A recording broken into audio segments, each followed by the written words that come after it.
लो, हमारे घर में कोई प्रत बन जाता है, कोई मर जाए और वो गलत योनि में चले जाए, अपने पापों के कारण कर्म का फल तो मिलता ही है, योनि भी मिलेगी, शरीर भी मिलेगा कर्म के आधार पर वो अगर खराब योनि में चला गया है तो वो पूरे के पूरे कुल को तकलीफ में डाल देता है। इसीलिए मरे पीछे हम लोग संभालते रहते हैं अपने कुल को। श्राद्ध करेंगे, तर्पण करेंगे, पिंडदान करेंगे, गंगा दान करेंगे, ब्राह्मण दान करेंगे, बामन जिमाएंगे, कौआ खिलाएंगे, कुत्ते खिलाएंगे, गाय दान करेंगे, कैसे भी हमारा कुल बचे। हम अपने माता पिता का कल्याण नहीं कर रहे इन काम को करने से, हम अपनी सुरक्षा में लगे हुए हैं, ऐसा समझना चाहिए। यद ब्रह्मयुक्ताम तम पुरुषस्य मेधाम,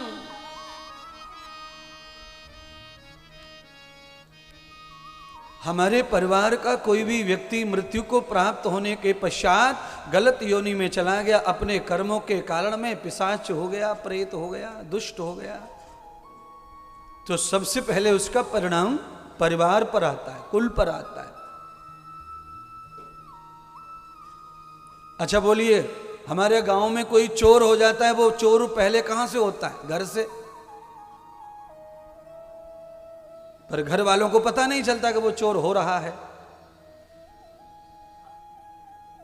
जब धीरे धीरे आदत बड़ी हो जाती है तो पता चलता है बाहर से कि आज उसने फलानी दुकान में से ऐसा कुकर्म कर दिया है।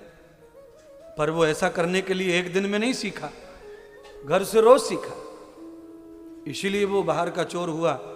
ऐसे ही कोई बाहर सज्जन हो जाए कि उसकी मदद की, तो ये भी उसने सीखा है घर से, धीरे धीरे धीरे धीरे। पर घर वालों को वो बात समझी नहीं। जब वो बाहर मदद करके आया, बाहर से जब पुरस्कार मिले, धन्यवाद मिला, तब समझा कि हमारा बेटा इतना अच्छा है, हमारे ताऊ ऐसे जो मदद करते हैं दूसरों की। अभी मैंने संस्कृत सूत्र बोला था, यद लक्षणम तम परमम धर्मः। लक्षण एक दिन में तैयार नहीं होता किसी चीज का। अच्छा बोलो, दूध से रबड़ी बनती है कि नहीं? पर दूध में रबड़ी की खुशबू क्यों ना आवे? चतुर्वेदी जी, दूध से रबड़ी बनती है पर दूध में रबड़ी की खुशबू आती नहीं है।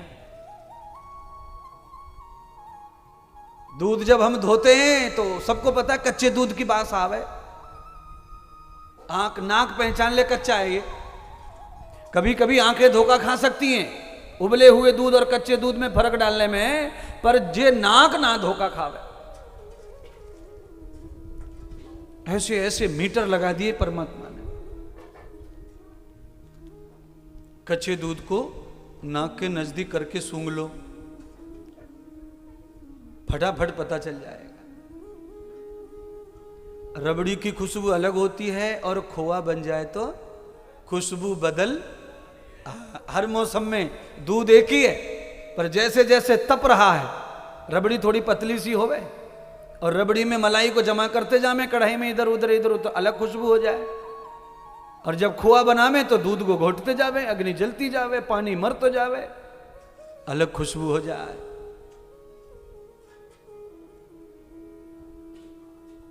बस जीवन का ऐसे ही दूध की तरह जीवन है।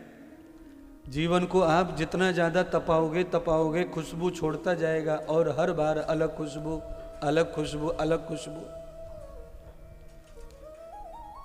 यद लक्षणम परमम धर्मः। अगर हम मनुष्य हैं तो मनुष्य का लक्षण क्या है, मनुष्य का परम धर्म क्या है? तो बस लौट आइए, अगर हम मनुष्य हैं तो हमारा परम धर्म है कि हमको परमात्मा को ही मूल समझना चाहिए। पर हम बड़े अज्ञान हो जाते हैं महाराज, हम अज्ञान इतने हो जाते हैं कि हम मूल ही नहीं समझते परमात्मा को। हम इसको उसको उसको नहीं जाने किस किस को मूल समझ लेते हैं।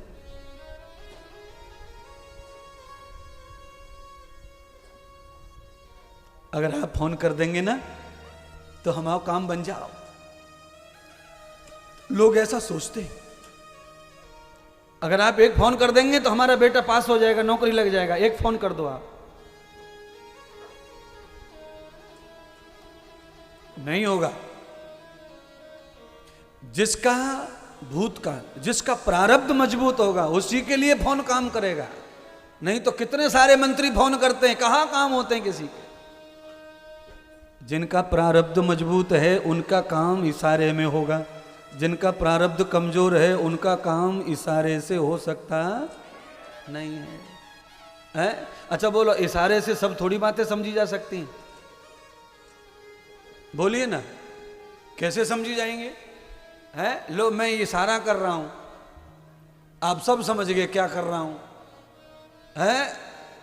बोलो बत्रा, हेलो, अच्छा खाने में क्या खा रहा हूं बता।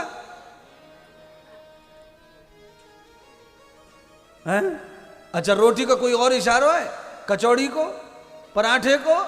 हेलो, तो इशारे से सब समझ में नहीं आता है, कुछ आएगा। पर जिनके प्रारब्ध मजबूत हैं उनको इशारे से सब कुछ समझ में आ जाता है।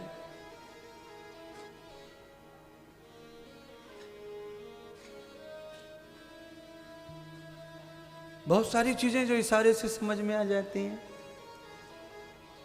आप समझ ही गए होंगे इशारे से क्या क्या समझ में आ जाता है।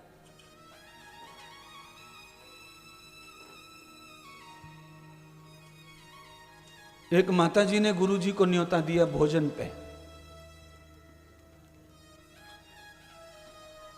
महाराज पहुंच गए भोजन करने। माता जी ने खूब पकवान बनाए,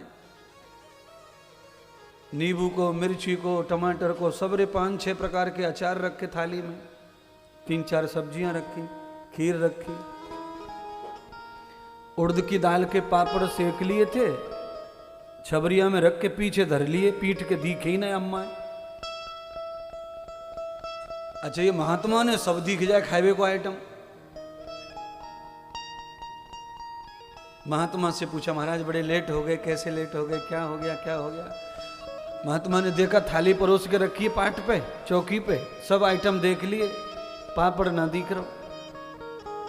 महात्मा ने कहा, अरे चेली क्या बताऊं, और पीपल के पेड़ के नीचे से इतना लंबो कारो सांप निकलो, न्याते लेके तेरे पापड़ की छबरिया तक। हाँ महाराज। महात्मा ने कहा कि यहां से लेके पापड़ की छबरिया तक लंबो सांप।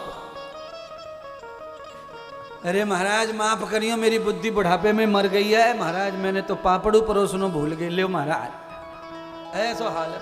कभी कभी इशारे से काम बन भी जाता है, कभी कभी इशारे से काम बिगड़ भी। हाँ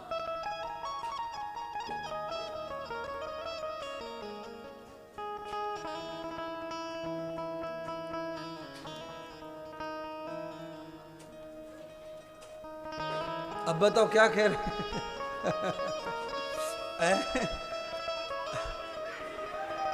इसका अर्थ, इसका मतलब ये भी हो सकता है कि महाराज कह रहे हैं कि भाई खाना नहीं खाना है, और इसका मतलब ये भी हो सकता है कि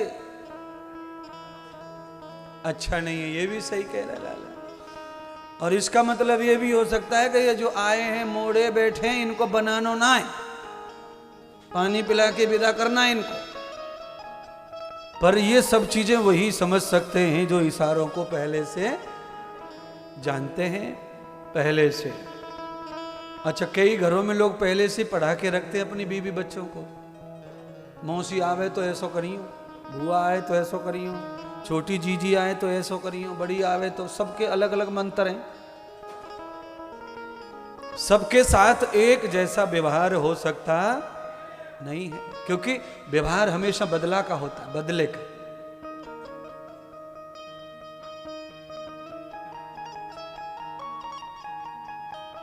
टाइम हो रहा है, कथा को कहता हूं।